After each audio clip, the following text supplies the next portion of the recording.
ఏంట్రా ఇది మెంటల్ కుటుంబంలో ఉంది. నోర్మీరా, ఏంటండి ఇది? మీరు నీళ్లు తోడి పోస్తూ ఉంటే ఆవిడ మళ్ళీ బావులోనే పోసేస్తున్నారు.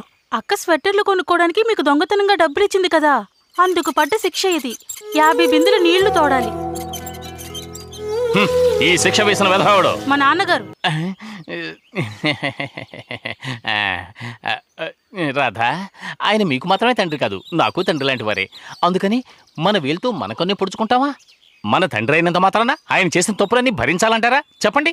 ఇప్పుడేం చేయమంటావు? ఏమైనా చేయొచ్చు. ఆయన చూసి మీరు భయపడచ్చు, నేను భయపడను. ఈ రోజు ఆయన సంగతి తేల్చేస్తాను. ఏంట్రా రెచ్చిపోతున్నావు?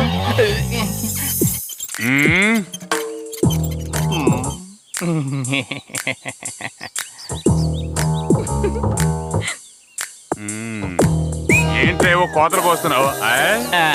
ఏం లేదు సార్, మీరు రాధకు వేసిన శిక్ష గురించి చెప్పింది చాలా కరెక్ట్గా వేశారు సార్.